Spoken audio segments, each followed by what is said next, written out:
आज़ादी के समय में जिन जिन लोगों ने अंग्रेज़ों के साथ संधि की, हाथ मिलाया या उन्हें हेल्प किया भारत पे राज करने में, वो सारे ही परिवार आज बहुत ही अच्छे हालात में हैं। लेकिन जिन जिन परिवारों ने उन लोगों का बहिष्कार किया, उनके विरुद्ध गए, वो सभी आज बहुत ही गर्दिश में अपनी ज़िंदगी को जी रहे हैं। कुछ साल पहले मैं और मेरे दोस्त कलकत्ता घूमने आए हुए थे, तो हम लोग स्पॉट्स ढूंढ रहे थे कि घूमने के लिए कौन कौन सी जगह अच्छी हैं। तो हावड़ा के पास जब हमने लोगों से बातचीत की कि यहाँ पे हम कहाँ कहाँ घूम सकते हैं, तो उन लोगों ने बताया कि यहाँ पे एक मुग़ल डिसेंडेंट रहती हैं, बहादुर शाह के परपोते की वाइफ रहती हैं यहाँ पे।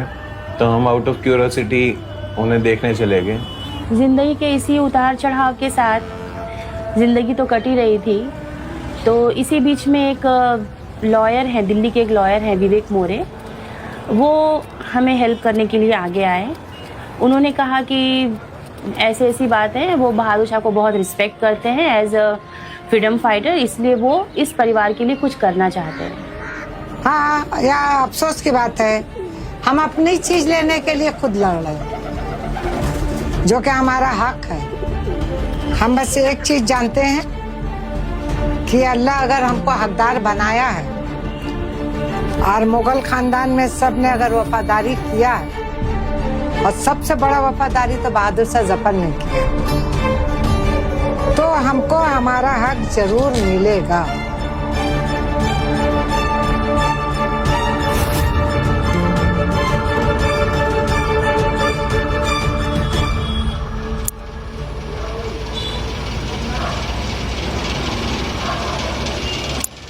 देखिए, आपका तो आँख है कमजोर, मर हुआ है, उम्र के हिसाब से आँख बहुत खराब हो चुका है, तो आपका आँख में मोतियाबिंद हो रहा है। इसके लिए आपको अच्छा डॉक्टर के यहाँ हम रेफर कर दे रहे हैं। आप आँख का डॉक्टर को दिखलाइए, वो आपको ऑपरेशन करके आपको आँख को ठीक कर देंगे।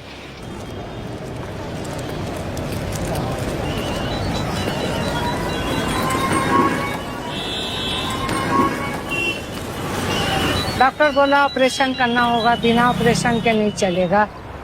तो ऑपरेशन के लिए तो पैसा चाहिए, और पैसा मेरे पास है ही नहीं।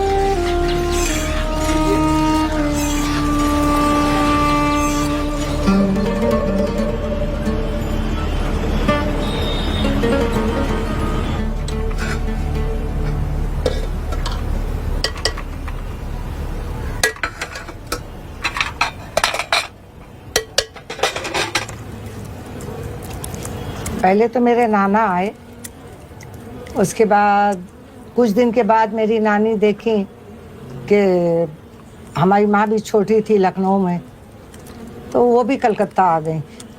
आके इन लोग कलकत्ता में एक जगह मेहंदी बागान है, वहाँ इन लोग रहने लगी। रहने के बाद फिर वहाँ से पहले ये था कि हर मालिक मकान ये कहता था किराया बाकी है तो हम दे दे रहे, तुम मेरे यहाँ आ जाओ। तो फिर मेरी नानी तालतला बाजार स्ट्रीट आई, मैंने उस तरफ से इस तरफ आई। वहाँ मेरे 3 मामों का जन्म हुआ। उसके बाद मेरी माँ जब बड़ी हुई तो उनका शादी लखनऊ में हुआ। तो लखनऊ में जो शादी हुआ तो समझिए हमारा ददियाल बिल्कुल देहात है, आज भी देहात है। तो 70 साल पहले क्या था, जंगल जैसे था।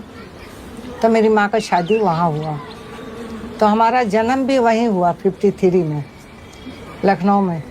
तो जब मेरे नाना गए देखे तो बोले कि मेरी लड़की का ये हाल हो गया। तो जब निकाह होता है ना तो उसमें 5 बात लिखा जाता है। तो मेरे नाना बोले कि हम लड़की को यहाँ नहीं रखेंगे, तो कलकत्ता लेकर चले आए।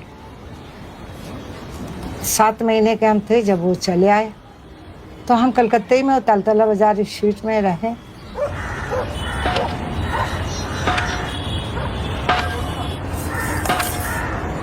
और नाना मरने के बाद बहुत हम लोग पर गरीबी आ गया था। मैंने 4 साल खाना क्या चीज़ हम लोग नहीं जानते थे। तो मेरी माँ की जो खाला है वो बोली देखो लड़का अच्छा है, ख़ानदान अच्छा है, अकबर बादशाह, तो हमको क्या मालूम, हम तो गिल्ली डंडा लट्टू ये सब खेल रहे हैं, सब बेटा लड़का का खेल, हम फराक नहीं पहनते थे। अब कौन अकबर बादशाह हमको क्या मालूम। खैर भाई अब निकाह हुआ, 13-14 साल की उम्र में मेरा माने निकाह हुआ और उस टाइम बेदार साहब का उम्र 45 साल।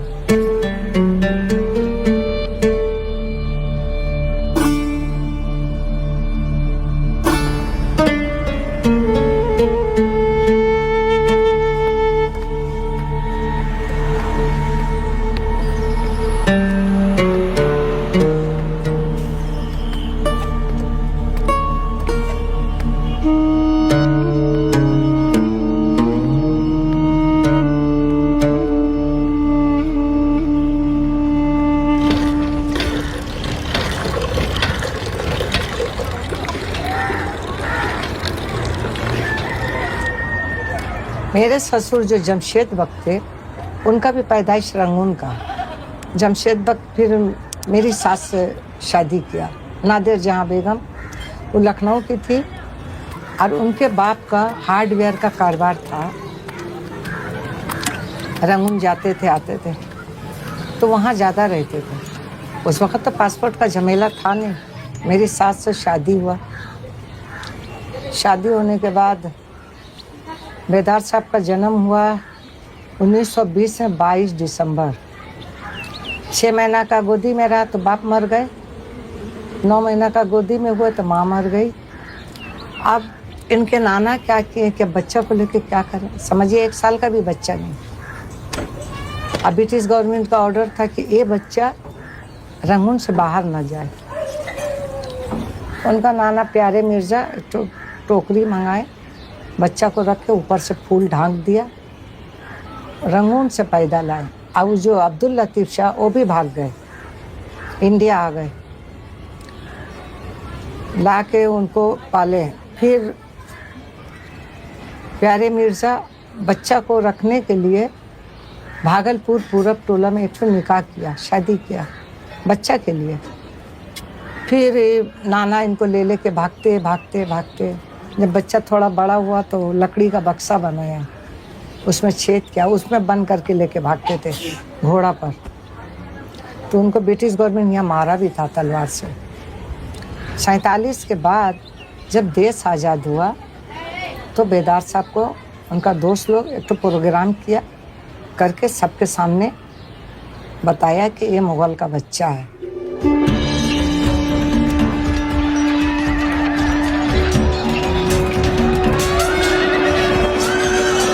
So the Mughals were Turks. They come from the region that today we call Uzbekistan in Central Asia. And they were the descendants of the great Central Asian conqueror Timur, Amir Timur Gurgan, who in English sometimes is called Tamerlane. Babur was born there, this descendant of Timur. He grew up at a time when the Uzbeks were occupying this territory. So he became a refugee like many of the other descendants of Timur. And he migrated southward. In 1504, he conquered the city of Kabul. And from there, he kept on trying his luck in different other parts of that area. And in 1526, in one such expedition, he landed up in today's Hindustan and he conquered the cities of Delhi and Agra by defeating the armies of the Lodi Sultanate, which was an Afghan dynasty ruling North India at that point. That's the genesis of the empire. And he and his son Humayun, they ruled for about 14 years together.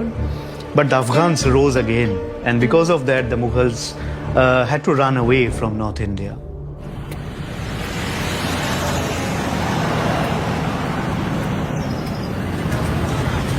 हमें पानी नहीं भरना,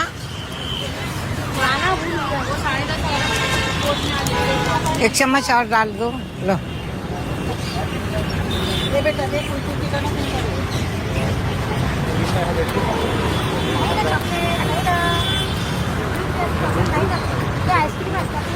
हुमायूं का मकबरा तो इधर है,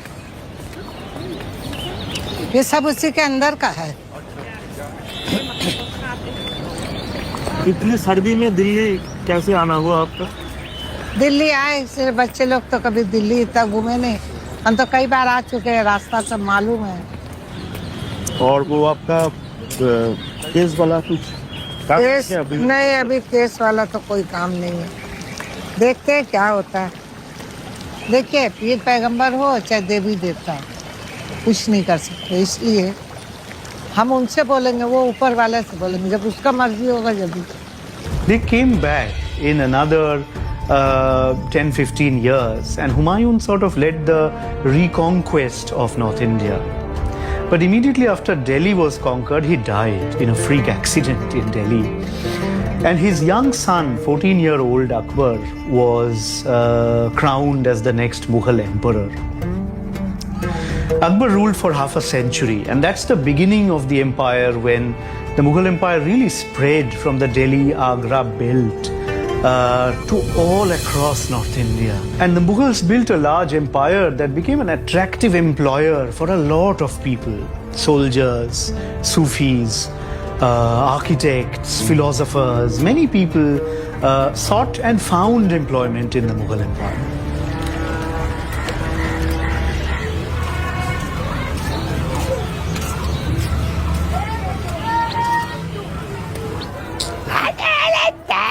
ला ला ला ला ला ला ला ला, फिर वो तेरी माँ है, हाँ? वो तेरी माँ है, वो तेरी माँ है, no no no no no, हाँ। After this half a century of Akbar's rule from 1556 to 1605, his two descendants, Jahangir and Shah Jahan, each ruled for a couple of decades, slightly more. This was followed by half a century of reign by Aurangzeb, the last of the 6 great Mughals. And it is under Aurangzeb that the Mughals led a decisive thrust towards peninsular India. Aurangzeb died in 1707, and together this 200 years of Mughal rule sort of managed to bring most of South Asia, which is today's India, as well as the neighboring countries of Pakistan, Bangladesh and Afghanistan, under the rubric of one large expansive empire. तो आज तो कल तो बुध चले गया, आज बुध था ना, आज जुमेरात है। कल ही बाजार मिला था, पापा फोन किया था कि यहाँ लेके चल जा। देखें अरसा तो खागा नहीं, वो अगर खाएगी तो खाएगी, और नहीं खाएगी तो 2 बोटी रख के दे देंगे राजू को, खा ले। 1960 में उनका दोस्त लोग बहुत लिखा लिखी किया, उस टाइम बिदन राय था, वो बोला इनका 250 रुपया बहुत है, और 250 मिला। फिर मेरा शादी उनसे हुआ तो 1967 में 18 मार्च से 400 रुपया हुआ। 400 रुपया हम 29 साल तक लिए, तो 2010 से 6000 हुआ। ये एजी बंगाल है, यानी हमको पेंशन मिलती है सेंटर से, तो यहाँ हम पेंशन कॉपी जमा देते हैं, उसके बाद चेक उन लोग दे देते हैं 6000 का, वो लेके फिर अब घर जा रहे हैं। हमारा जो पेंशन है ये मुग़ल ख़ानदान के हिसाब से मिल रहा है, क्योंकि मैं बहादुर शाह जफ़र के 3 पीढ़ी की बीवी हूँ, और हमारा शौहर का इंतकाल के बाद मुझको मिलने लगा, पहले बेदार साहब को मिलता।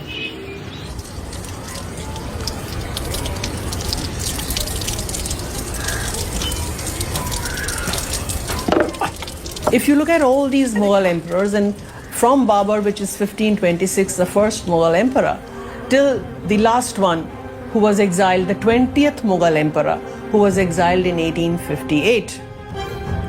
If we talk about their contributions, there have been remarkable architectural contributions, visual arts, which is painting, to which they have contributed, to music as well, and their contribution to the economy of India. हम 1984 में आए थे, तो उस वक़्त सादरे में रहते थे, तो सारा पैसा निजामुद्दीन में नाम लिखे नाम में ख़त्म हो गया। देख रहे कि वापस कर ली, मेरे पास 50 पैसा है। हम वहाँ से आए वहाँ पे हमको गेट कीपर रोक दिया। हम बोला क्यों? तो बोला कि टिकट लगेगा। तो बोले टिकट लगता है, हमको तो नहीं मालूम। तो बोला कि अच्छा आप जाइए। हम बोला नहीं, फ्री में नहीं जाते हैं। बोले इतनी औरत इतना मर्द आया, कोई रोता नहीं है, और आपको देख रहे आप गेट के पास से आ रही हैं, रोती हुई आ रही, क्या बात है? हम बोला भैया वक्त आएगा तो समझ जाओगे हम क्या हैं।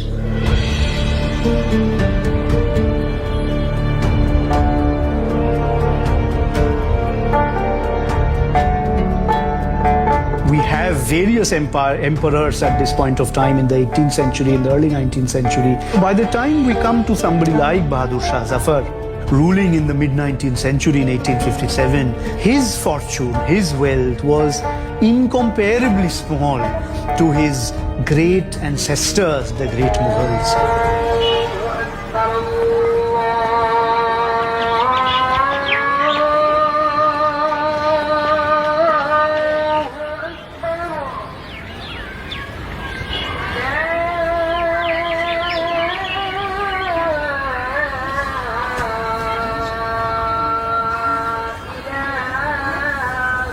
मैं जब से पैदा हुई हूँ तब से सुल्ताना जी के पास में ही हूँ। जब मैं 40 डेज़ की थी तब सुल्ताना जी ने मुझे अपनी बेटी से गोद ले लिया था। ये कोई लिखित तौर पे नहीं है, तो मैं उनके पास ही पली बड़ी हूँ। बचपन से मैंने उन्हें बहुत स्ट्रगल करते हुए देखा है। रोज़मर्रा की ज़िंदगी जीने के लिए, खाने के लिए, मेरी पढ़ाई के लिए, फिर भी किसी न किसी तरह उन्होंने मैनेज किया। यहाँ काम किया, वहाँ काम किया, छोटे काम, बड़े काम, जिसमें जितनी या जो भी आमदनी हो जाए उस हिसाब से उन्होंने काम करके मुझे पढ़ाया है। मैं 12th तक पढ़ाई कर चुकी हूँ। तो स्ट्रगल मतलब ही सुल्ताना बेगम, या बोल सकते हैं सुल्ताना बेगम इक्वल्स टू स्ट्रगल।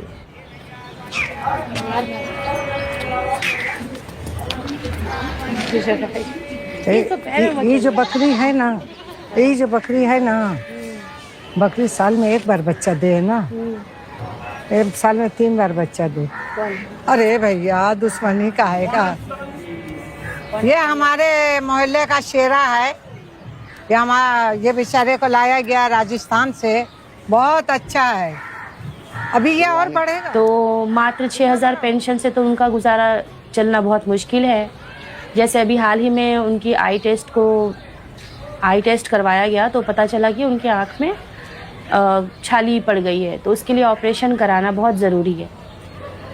तो ये भी अभी पॉसिबल नहीं हो पा रहा है समहाउ, क्योंकि फाइनेंशियली बहुत स्ट्रांग नहीं है। तो ममता बनर्जी वाला मेरा फोटो, हाँ है ममता बनर्जी वाला। आप तो जब बोलेंगे खाली बोलेगी है। अरे कहीं एक काम करूँगा, एक दिन 2 में देखा जाए तो ये जब हम होश संभालने लगे मैं जब अपने होश को संभाला तो मुझे पता चला कि मेरी नानी जो है वो मुगल ख़ानदान की बहू है। बहादुर शाह के बाद ये उनकी परपौत्र वधू हैं। तो हालांकि हम लोगों ने ऐसा कोई लाइफस्टाइल जिया नहीं है, राजाओं महाराजाओं की लाइफस्टाइल को तो हमने जिया नहीं है। उससे भी अगर आज के ज़माने में कहा जाए कि थोड़ा बेटर लाइफस्टाइल, वो भी नहीं जिया है हम लोगों ने। तो एक मुग़ल ख़ानदान की बहू होने के बावजूद जो मुग़ल आज भारत में ताजमहल, लाल किला, आगरे का किला, फतेहपुर सीकरी और भी ना जाने कितने सारे उनके किले हैं, इमारतें हैं, जिसको लोग देश विदेश से देखने आते हैं, जिससे देश को काफ़ी इनकम है। तो उस ख़ानदान की बहू होने के बावजूद भी आज वो इतनी गरीबी में जी रही हैं कि सोच के भी शर्म आती है। ऐसा होना नहीं चाहिए बिल्कुल भी। ये हमारे सरकार के लिए बड़ी शर्म की बात है। The East India Company, EIC, founded in 1600, traded with the Mughals from 1612 and expanded through conquest and political interference. Defeating the Mughals in Plassey, 1757, and Buxar, 1764, it secured tax rights and controlled India by 1803. The Sepoy Mutiny of 1857 driven by economic exploitation and cultural tensions, turned into a major revolt, with rebels declaring the then Mughal Emperor Bahadur Shah Jafar as their leader. The British, of course, did not take kindly to this. And as 1858 arrived, they launched a massive counter-insurgency operation to crush the rebellion. One after the other, they besieged and they attacked the Indian cities, and one after the other, these cities fell. They laid siege to the city of Delhi. They captured the Lal Killa or the Red Fort in Delhi. They arrested all the different rebels that they could lay their hands upon, and they arrested the Badshah and some of his family members. The Badshah had run away from Lal Killa and he hid in Humayun's tomb, and the British army, they captured him from there and they brought him back to the Red Fort. Option given to him was that he should either surrender or he would be executed. He decided to surrender. And on 7th October 1858, Bahadur Shah was exiled to Rangoon along with his wife Begum Zeenat Mahal and two of his surviving sons. उनको कैद करके लाया fort William में। Fort William से उनको घोड़ा गाड़ी में करके डायमंड हावड़ा ले गए। वहाँ से उनको पानी के जहाज में करके रंगून भेज दिया।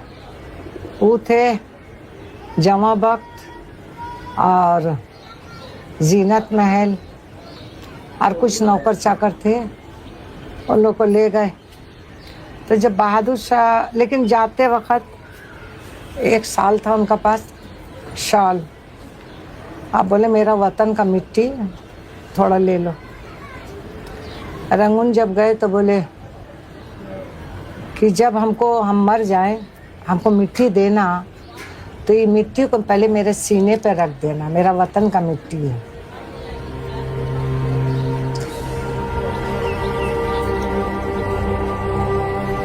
सिर्फ 4-5 आदमी उनको कंधा दिया।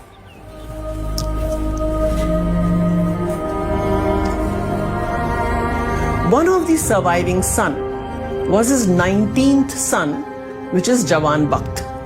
Let me add that Bahadur Shah Zafar had 20 sons and 4 daughters. All his sons except these 2 sons survived. One was, as I said, Jawan Bakht.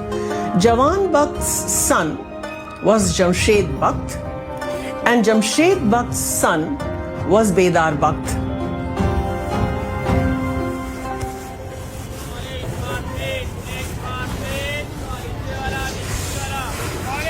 ये बहादुर शाह जफर के साथ आपका रिश्ता बताइए थोड़ा। बहादुर शाह जफर, उनका लड़का जमा बख्त, उसका लड़का जमशेद बख्त, उसका लड़का बेदार बख्त, जो मेरा हमसे जिसकी शादी हुआ। 3 पीढ़ी तो।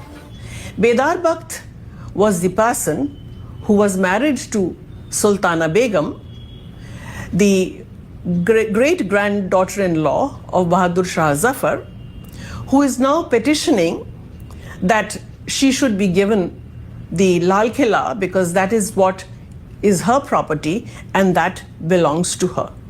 वो वक़्त होता तो हम बेदार साहब से बोला, अगर आपका हुकूमत होता तो हमसे तो शादी नहीं होता। बोला अल्लाह की तरफ से अगर जोड़ा था तो तुझको भगा के ले जाते। तो हम बोले अरे भैया वो हुकूमत रहता, आगे पीछे सिपह सालार है, तो ये है तो वो है, वो एक तो कैद का ज़िंदगी। फिर एक आदमी से मिलने के लिए हम तरस जाते। अब वो आदमी भी तरस जाता, चाहे अपना बाप क्यों ना होता। ऐसे चलो 5 से मिल रहे, हर एक से मिल रहे, जुल रहे, आज़ाद हैं, लेकिन फिर भी हमको बहादुर शाह का घर चाहिए तो चाहिए। और इंशाल्लाह हम एक लेकर रहेंगे। अगर नहीं लेकर रहे तो मुगल की बहू नहीं, कोई भंगी की औलाद।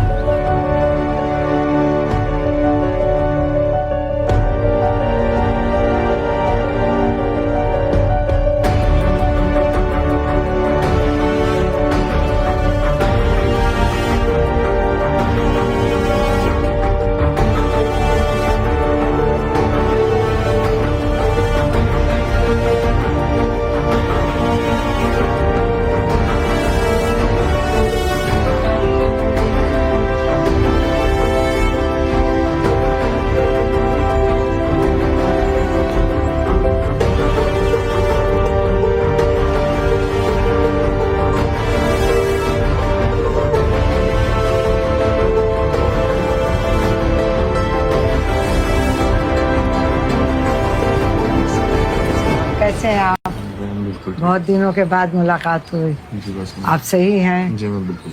बस अल्लाह आपकी मेहनत स्वागत करे जी। और अल्लाह कामयाबी दे, क्योंकि आपसे तो कोई एग्रीमेंट नहीं, कुछ लिखा पड़ी नहीं। बस जब हमने आप उनसे अपने बात नाम की के तो हमें पता चला कि उनकी जो फाइनेंशियल कंडीशन है वो बहुत ज़्यादा ख़राब है। तो हमने उनसे पूछा भी कि आप ऐसी जगह पे क्यों रहते हैं, तो उन्होंने बताया कि हमारे पास कोई जगह है नहीं रहने के लिए। उनके पास वही किराए का मकान है जिसमें वो रह रही हैं, वो भी उनका अपना जो झोपड़ी भी जो है वो भी उनकी अपनी नहीं है, वो उसमें भी वो किराए पे रह रहे हैं। तो उन्होंने फिर हमसे लीगल एड के बारे में पूछा कि आप कैसे आप हमारी कोई मदद कर पाएंगे इस तरीके। केस इसलिए किया था कि राजा महाराजा को 1 लाख पेंशन मिलता था, बहादुर और बेदार वक्त तो 250 रुपया। उन लोग का महल सब वापस किया, तो बहादुर शाह का घर कहाँ गया? हमको उनका घर चाहिए। हम ना लाल किला बोला ना काला किला, हमको उनका घर चाहिए। कॉन्स्टिट्यूशन ऑफ इंडिया आपको आर्टिकल 300A में ये बताता है कि आपकी प्रॉपर्टी जो है वो एक कॉन्स्टिट्यूशनल राइट है। तो जब भी आपकी प्रॉपर्टी गवर्नमेंट एक्वायर करती है तो वो किसी पब्लिक पर्पस के लिए होनी चाहिए, और पब्लिक पर्पस के लिए एक्वायर हो और उसका एडिक्वेट कंपनसेशन उसको दिया जाए। तो ये दोनों ही केसेस हमारे केस में नहीं थे, ना तो वो किसी पब्लिक पर्पस के लिए एक्वायर की गई थी, ना वो कि उसका एडिक्वेट कंपनसेशन हमें मिला। तो हम इस सरकार से यही उम्मीद करते हैं कि हमें एडिक्वेट कंपनसेशन दे दें। तो उसका घर है कौन सा? तो उनका घर लाल किला है, हमको उनका घर चाहिए।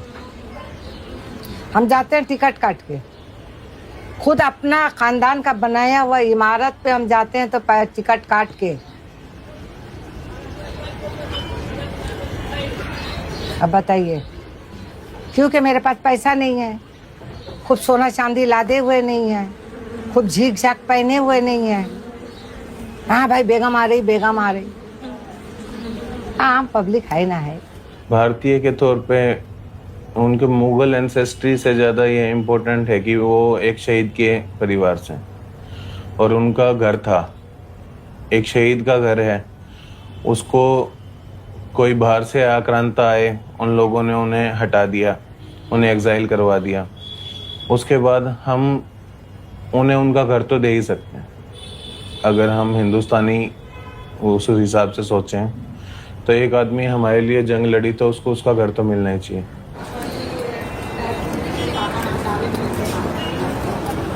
असल कब्र तो नीचे है ना, उसी का ऊपर बनाया है।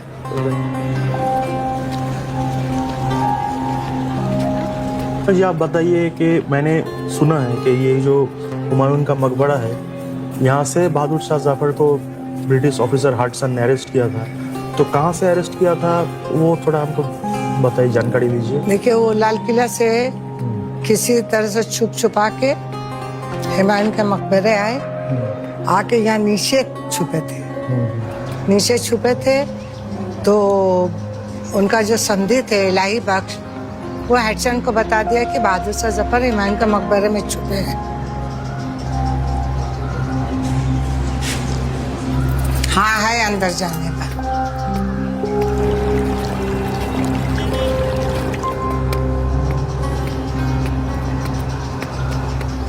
जब राजा महाराजा को दिए तो हमको भी मिलना चाहिए। हम लोग देश का गद्दार नहीं है, देश का वफादार हैं और इसी मिट्टी से जुड़े हैं। कितना ऑफर आया, अमेरिका का आया, पेरिस का आया, लेकिन हम अपना वतन नहीं छोड़ा, ना छोड़ेंगे और ना मेरा कोई बच्चा छोड़ेगा। चाहे जितना भी गरीब हो, जितना भी भूखा मर जाए, लेकिन अपना वतन हम लोग नहीं छोड़ेंगे।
देखो कितना घास हो गया इस सब में। कमाल को बोले आके देखने,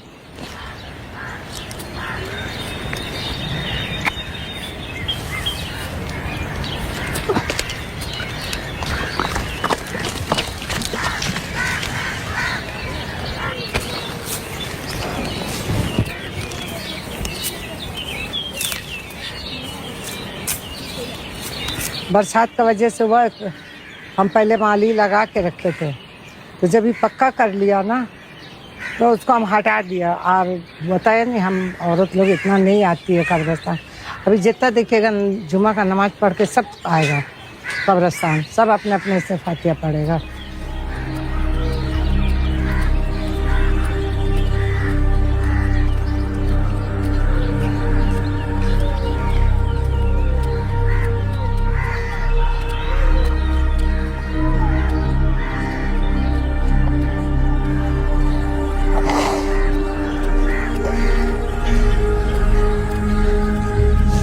तो बेदार साहब को 79 में 13 जून को उनको पैरालिसिस हो गया और हम शादी में गए थे।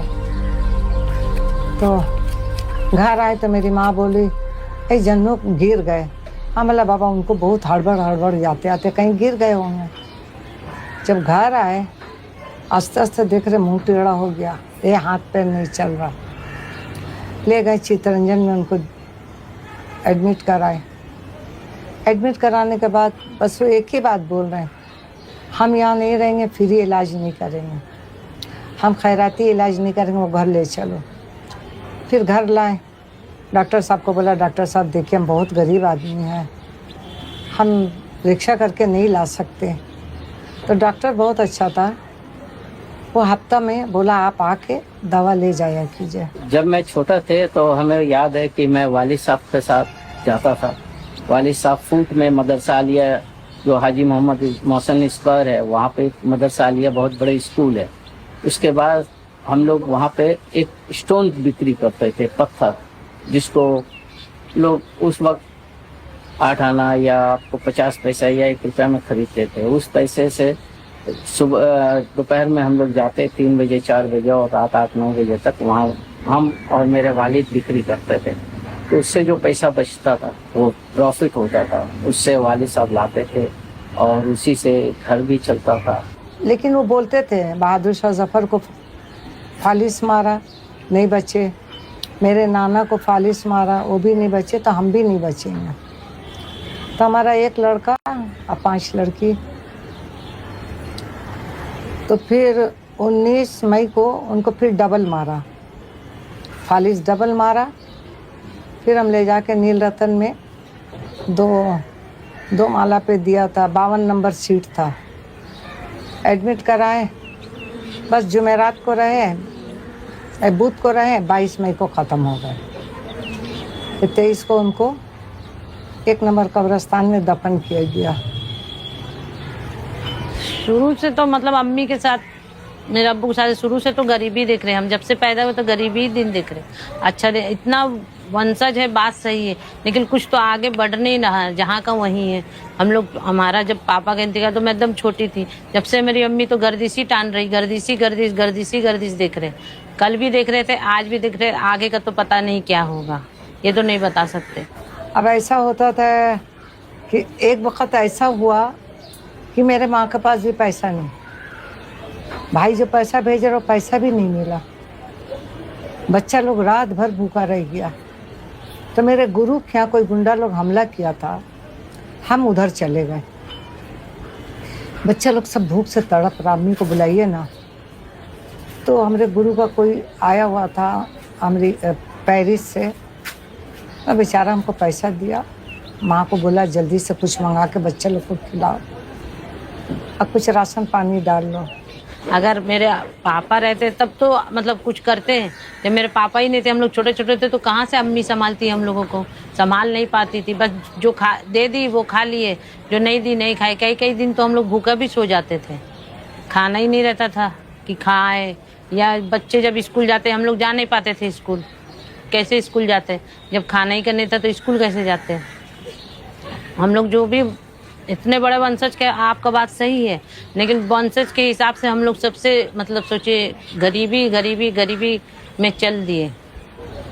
बच्चा लोग बोलता अम्मी पापा का बात तो हम लोग कुछ खा नहीं पाते, अम्मी थोड़ा बाहर से नाश्ता मंगाइए, अम्मी थोड़ा ये कर दीजिए।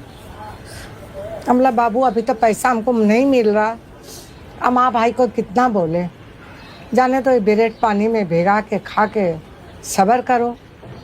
ऐसे कर कर के अपना बच्चा लोग को हम परवरिश किया। सुल्ताना जी की लाइफ हमेशा ही स्ट्रगलफुल रही है। रोज़ दिन उनकी कुछ ना कुछ परेशानी आती रहती है। इन्हीं में से एक परेशानी ये भी अभी नहीं आई है कि जो घर का मालिक है वो आए दिन उनको धमकी देता है कि आप घर का भाड़ा बढ़ाएं या घर खाली कर दें, वरना हम सामान बाहर फेंक देंगे, या दूसरा आदमी मुझे भाड़ा देने के लिए तैयार है, ज़्यादा भाड़ा देने के लिए तैयार है, तो आप ये घर छोड़ क्यों नहीं देती, तो वगैरह वगैरह बहुत तरह से उन्हें धमकाता है घर से निकाल देने के लिए। तो हो देखा जाए तो टेक्निकली जो आज इस हिंदुस्तान की मल्लिका हैं, एज़ पर राजा महाराजाओं के अगर ऊपर देखा जाए तो आज जिनका घर एक्चुअली लाल किला है, उन्हें अपने ही एक भाड़े के घर के लिए भी स्ट्रगल करना पड़ रहा है। आज उनके पास खुद का एक घर भी नहीं है।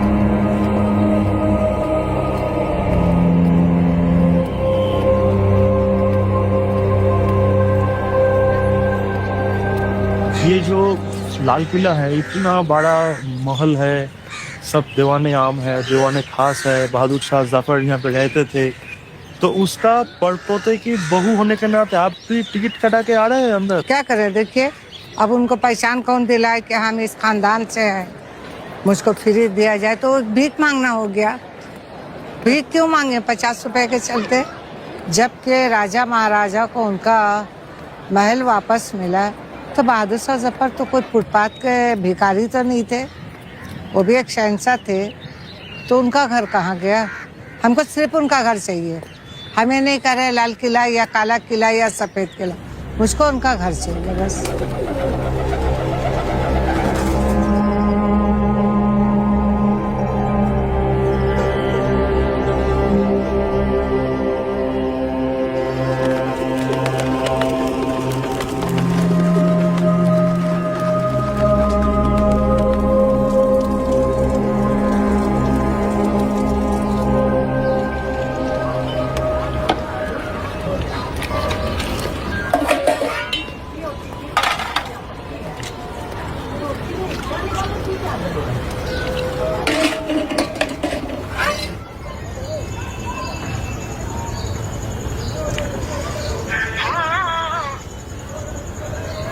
हेलो।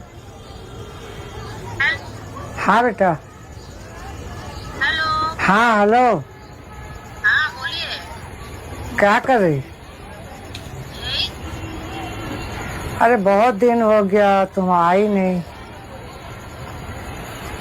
हाँ जाएंगे अम्मा, सोच रहे हम भी बहुत। जरा आओ, तुमको देख ले। कभी का एग्जाम कब से है? हेलो। हाँ बोलिए। अरे आ जाओ जरा, घूमते फिरते, दिल बहुत घबराता है तुमको देखने के लिए। अच्छा कभी मौका मिले तो चलो कहीं हम लोग घूम कर आए। 2-3 दिन के अंदर ही जाएंगे आपसे मिलने। अच्छा, लेकिन हमको रोशनी पे पूरा भरोसा है और अरशद बदमाश है, बेईमान नहीं है। हम अब कोई तो भेज बड़े काम को, ठीक है हम रोशनी घर चले जा रहे हैं, तुम चल। हाँ जब जब छुट्टी होगा हम चले। अब शूटिंग खत्म ही हो गया है ना, तो हाँ। ये होगा बस खत्म। बोल देना रोशनी के पास।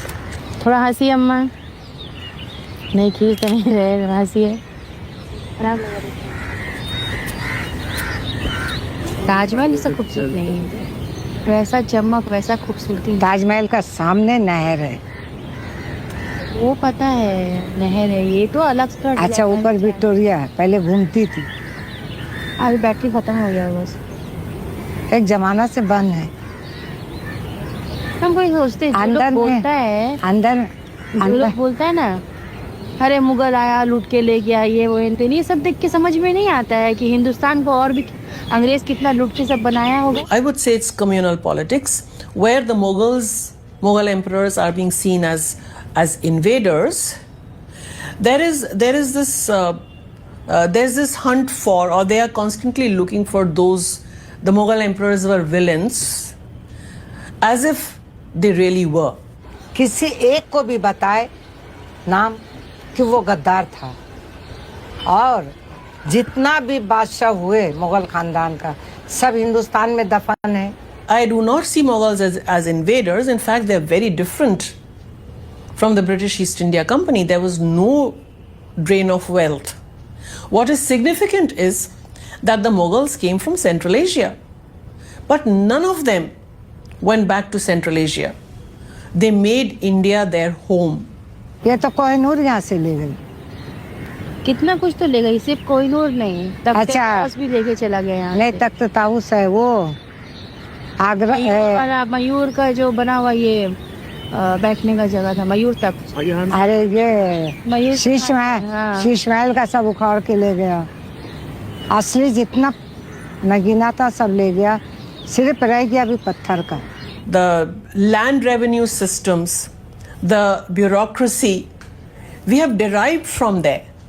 And one of these systems which they, or even the zamindari system which they brought into India. So the entire economic pattern, the land revenue patterns are based on what the Mughals did and have left behind in India. None of them went back. सिर्फ मुगल का ही नहीं, सिर्फ मुगल का ही नहीं, और भी तो जितने राजा, हिंदू राजा जो थे वो लोग का भी तो लेके गया ना बहुत कुछ। तलवार ले गया, महाराणा प्रताप का चोला, उनका तलवार वगैरह बहुत कुछ लेके गया यहाँ से, सिर्फ ये सब लेके नहीं गया। अंदर में ना इतना बड़ा ये है गोल, उसमें सब का फोटो है मुगल का, सब अंदर है इसमें ऊपर। हाँ, One of the important things is that Bahadur Shah Zafar, when he was extremely ill, and which is said in one of his ghazals, that he was extremely grieved by the fact that he could not go back home, which is India, to die and to be buried there. That had always been his complaint, his grievance, that he did not even have a place, a small place where he could be buried or come back home. देखिए जिस वक्त मुगलों की हुकूमत थी, हमारा देश बहुत अच्छे से चल रहा था, किसी तरह का भेदभाव नहीं, कुछ नहीं। जब अंग्रेजों ने जंग छेड़ा तो बहादुर शाह जफर पहले सिपह सालार थे।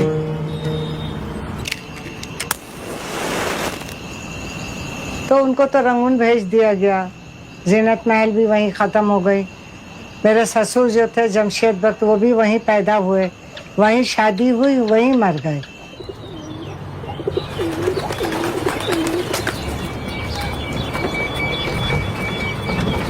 लेकिन होने से क्या है, कोई आया एक चादर उड़ा दिया, कुछ मिठाई दे दिया, कुछ फल दे दिया, बस चलते रहे।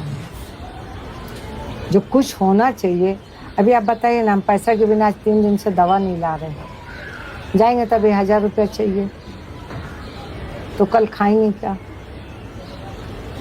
महंगाई भी तो आप लोग देख रहे हैं। वो 6000 में हमको समझिए 2-2.5 हज़ार रुपया किराया देना है, इलेक्ट्रिक का देना है, और महीना भर चलाना है। कैसे होगा? फोन आया, हेलो, हाँ, अस्सलाम वालेकुम। वालेकुम सलाम, बोलिए क्या बात है? और आप कहाँ से बोल रहे हैं? तो मैं अमेरिका से बोल रहा हूँ।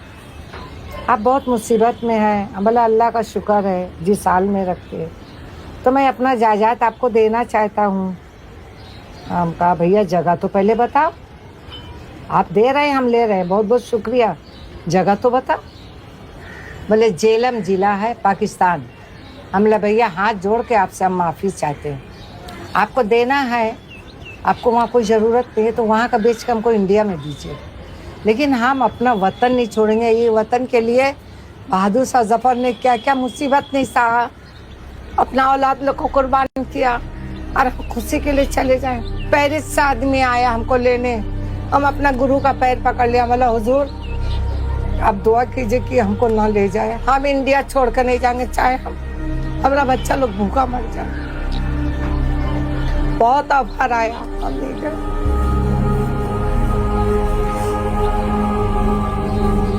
अमेरिका से आया, पेरिस से आया, अमेरिका से सरदार जी आए यहाँ मिलने कि आपके साथ क्या हो रहा। हम बोला भैया जो भी करना है हमको इंडिया में दो, मेरे पास सूखी रोटी है, इस पर नमक रख दो, बस इससे ज़्यादा हम नहीं चाहते, लेकिन हम हिंदुस्तान नहीं छोड़ेंगे।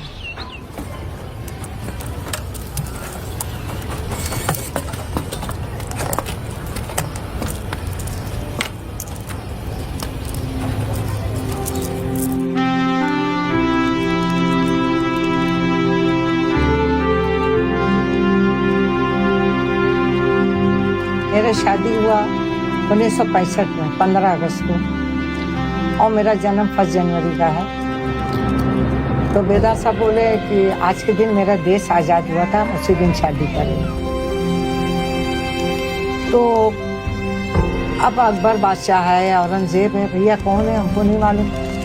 तो बेदार साहब ये बोलते थे कि एक काम तू एक सोच कि तू किसकी बीवी है। फिर बोलते नहीं, अल्लाह के पास तौबा कर, घमंड का बात नहीं बोलना चाहिए।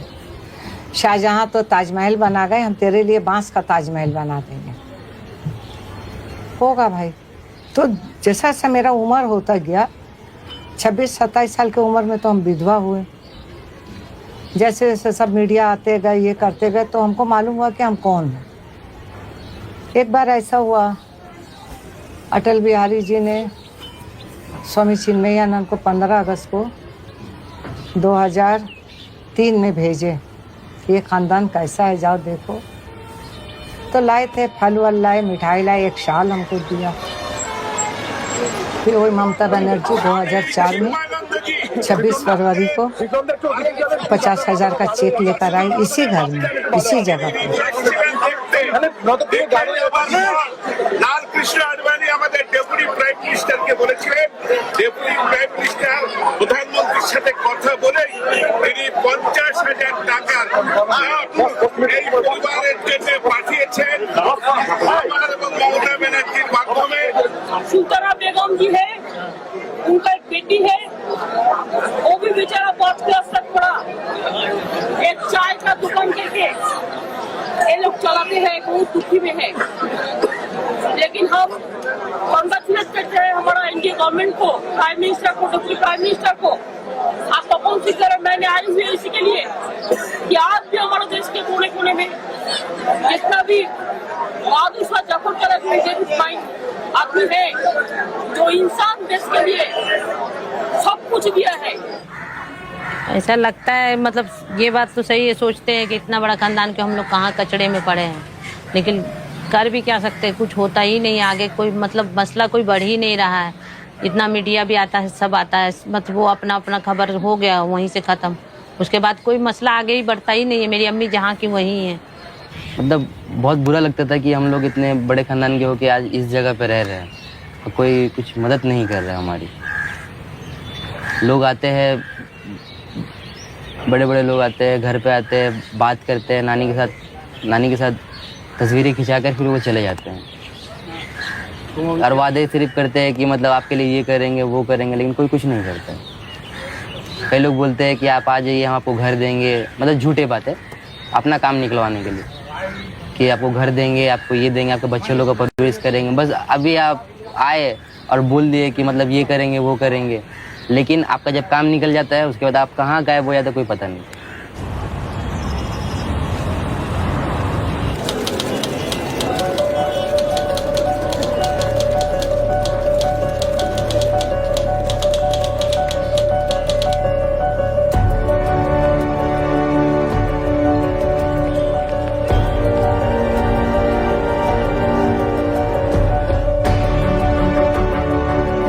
होने का प्रमाण ये है कि मेरी सास का डेथ सर्टिफिकेट रंगून का है, नादिर जहां बेगम का।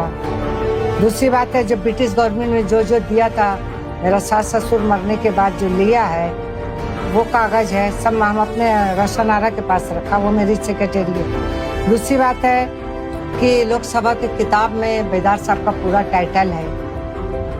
तीसरा सवाल है कि पेंशन कॉपी में हम बहादुर शाह जफर की बहू बेदार वक्त की विडो हैं। इससे बढ़कर प्रमाण क्या होगा?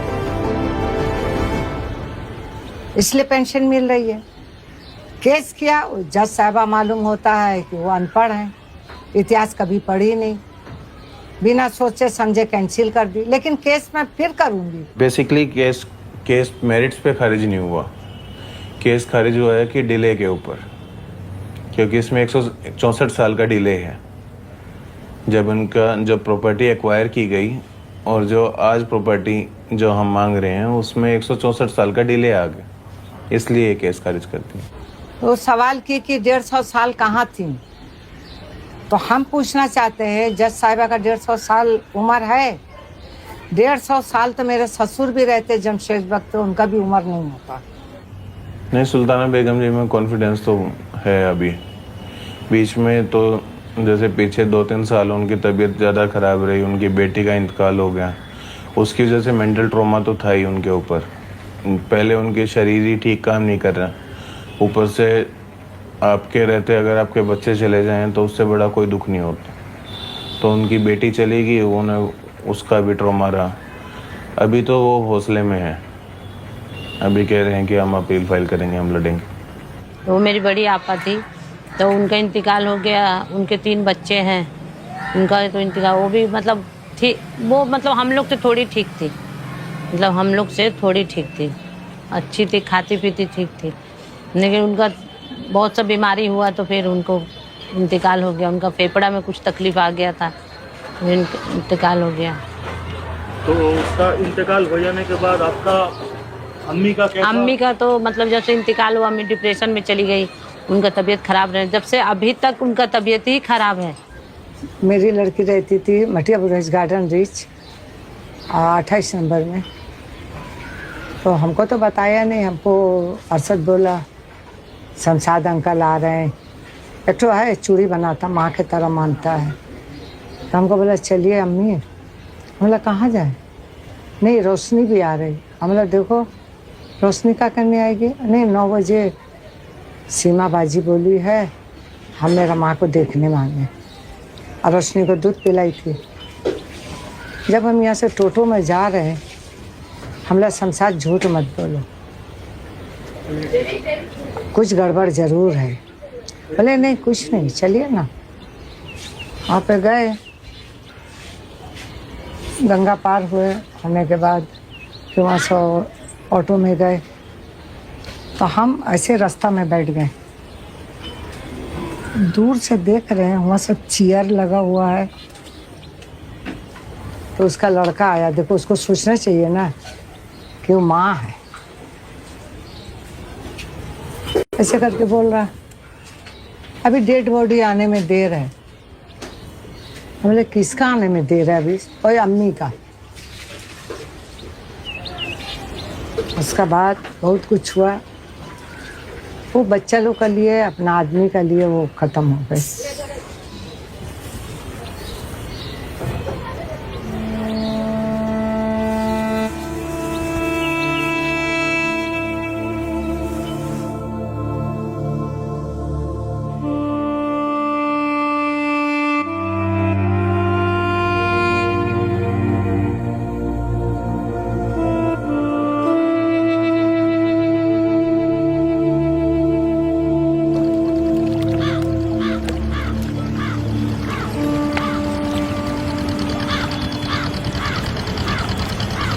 ये केस हम लोगों ने पहले सिंगल बेंच में फाइल किया था, जो कि डिसमिस हो गया, जैसा कि आप लोगों को पता ही है।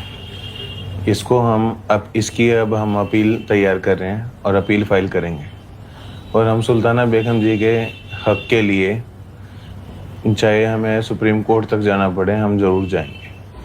अब मैं फिर केस करने वाली हूँ। जब हम इतनी बीमार हूँ, लेकिन क्या करूँ, खानदानी आवाज़ है। जब तक मेरे दम में दम, यहाँ मालिकुल मौत आएगा, बोला तुम्हारा रूह को यहाँ लेके आए, हम बोला रुक जाओ जरा, हमको केस लड़ने दो, मरते दम तक हम केस लड़ेंगे। अब मेरा बच्चे लोग का नसीब है, जीते या हारे। इससे 250 दे दो।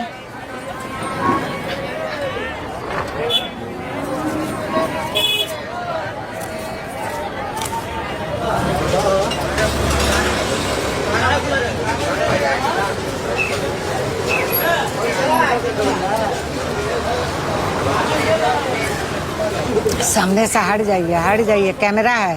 अरे छोड़ो ना, अरे हटने बोला जा रहा है।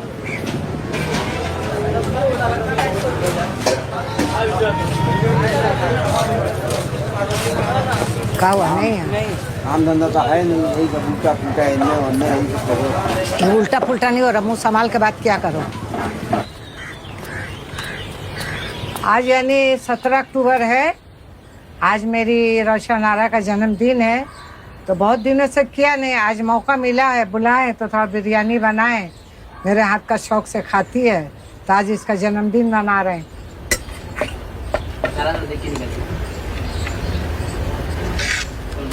बचपन से ही मेरे जन्मदिन पे अम्मा हमेशा बिरयानी बनाते आई है, और बहुत साल बाद ये मौका फिर से मिला है अम्मा के हाथ की बिरयानी खाने का। अम्मा बहुत अच्छा बिरयानी बनाती हैं, बचपन से खा के बड़े हुए, और जिस दिन बिरयानी बनता था उस दिन हमको कम से कम 4-5 बार भूख लगती थी दिन में। घूम फिर के आते भूख लगी है, घूम फिर के आते भूख लगी है। आज बहुत दिन बाद मौका मिल रहा है खाने का, तो हम खा रहे हैं। अम्मा के हाथ का बिरयानी बहुत टेस्टी है। अल्लाह माफ। आज दुनिया का हर एक जर्रा हुआ है बेदार। जर्रा माने जरा जरा, इंसान है, जानवर है, चींटी है, उसको जर्रा बोलते उर्दू में। आज दुनिया का हर एक जर्रा हुआ है बेदार। बेदार का मतलब जागा है, बेदार मेरा मुकद्दर बेदार नहीं। हम तो बेदार हैं, लेकिन मेरा नसीब बेदार नहीं है, जागा हुआ नहीं है, सोया हुआ है। और बहुत बड़ा है, तो हम लास्ट वाला 2 लाइन याद रखा। कई लोग होते हैं ना कि मतलब 1-2 बार आदमी 1-2 बार फेल हो जाता है स्कूल में, बच्चा तो बोलता है अब नहीं पढ़ना, हटाओ। पर नानी वैसे नहीं थे, नानी थी कि मतलब लगे रहो, कभी ना कभी तो कुछ तो होगा, लेकिन अपने लिए नहीं लगी वो।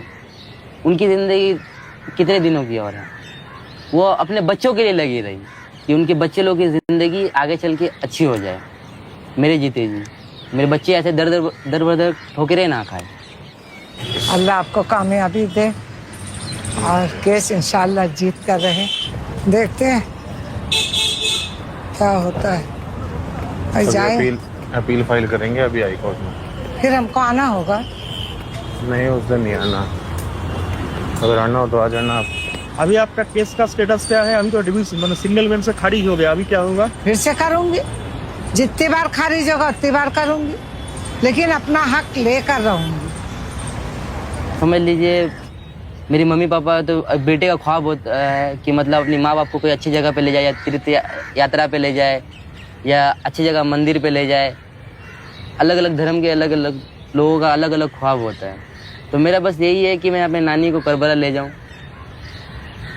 मेरी दिली ख्वाहिश है ये, और उनको फिर हज करा दूं, उनकी जो अभी एक उनकी उम्र हो गई है। चाहता हूं कि उनको अच्छे जगह के दर्शन करा सकूं मैं, और इससे ज़्यादा क्या होगा।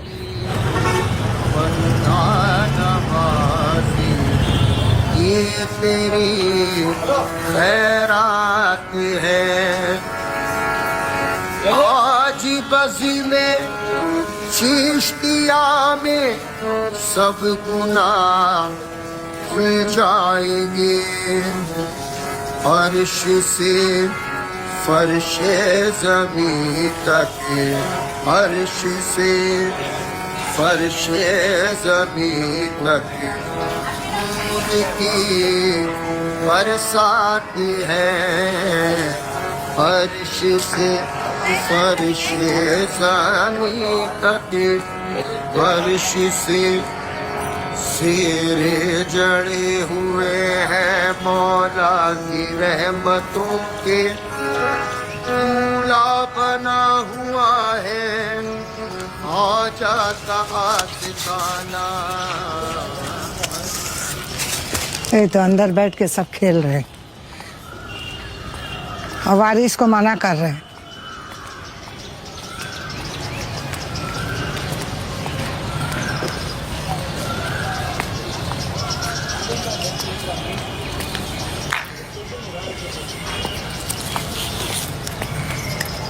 देखिए ये तो उनके बाप का है, ये उनके दादा का है और ये जो है वो उनका एक लड़के का है जो ब्रिटिश गवर्नमेंट इसको वाली है, माने ये हकदार है और ये खाली कब्र है कि कम से कम मेरी मिट्टी तो हिंदुस्तान में हो, लेकिन आज तक नहीं लौटे। तो रेंगून से उसका मिट्टी भी इधर नहीं लाया गया।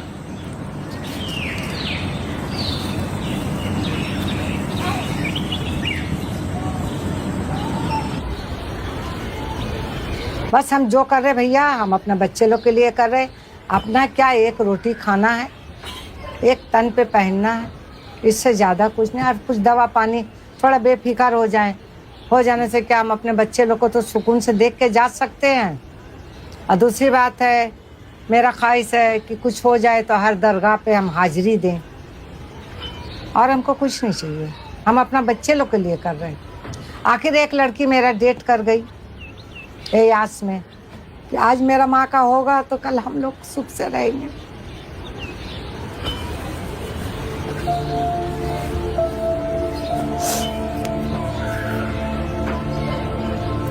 आपकी बड़ी बेटी? सबसे बड़ी लड़की, लड़का से छोटी थी, बहुत अच्छी थी। 1.5 साल हुआ। फिर 2022 में वो भी 22 अक्टूबर को मरी है। बाप भी 22 जिस मई को मरा, वो भी 22 अक्टूबर को मरी। आप जाते हैं अभी उनके कब्रिस्तान? नहीं, कब्रिस्तान जाते, उसके घर नहीं जाते।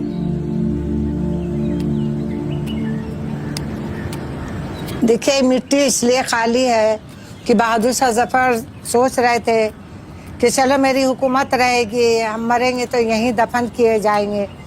तो बदकिस्मती से अंग्रेज लोग ले गए उनको वहाँ रंगून, और वो चाह रहे थे कि मुझे बहादुर शाह जफर को कि यहीं दफन किया जाए। बहुत सबने कोशिश की, उनकी मिट्टी क्यों नहीं आ रही, अरे थोड़ी मिट्टी वहाँ से काट के ले आया जाए। उनका शायर भी है, कितना है बदनसीब जफर दफने के लिए, 2 गज जमी भी ना मिली कोई यार में।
बहुत बहुत शुक्रिया भैया मेरे, अल्लाह आपको बरकरार रखे।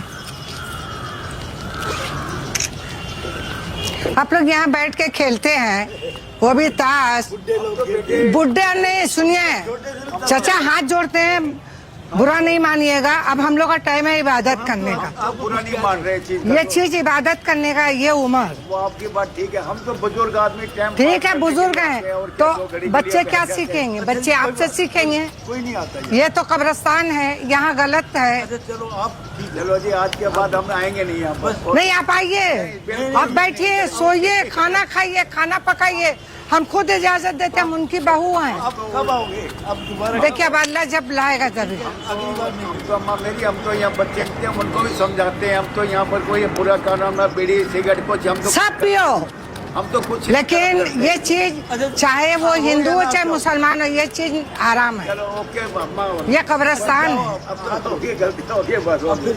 बहुत बहुत शुक्रिया। ओके। बोलने में हम अपने बाप को नहीं छोड़ते, ये कौन है? हमारा हक है। गवर्नमेंट ऐसा ही पेंशन नहीं दे रही है।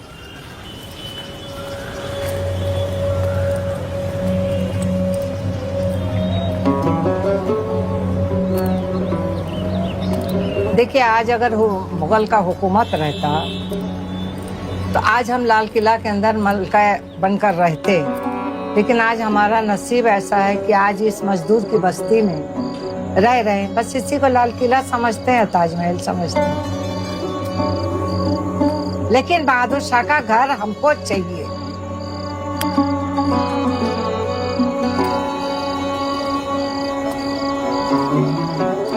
अच्छा अच्छा ऑफर हमने छोड़ दिया, क्यों? अपना मिट्टी के लिए सिर्फ बहादुर शाह को कोई ना कहे कि इनकी बहू गद्दारी की देश से। मिला है आपके दर से मिला, ये तेरी फंदा नवाज़ी, ये तेरी खैरात है। आज बज़ी में चिश्तिया में सब गुनाह खुल जाएंगे, अर्श से फर्शे ज़मीं तक, अर्श से फर्शे ज़मीं तक।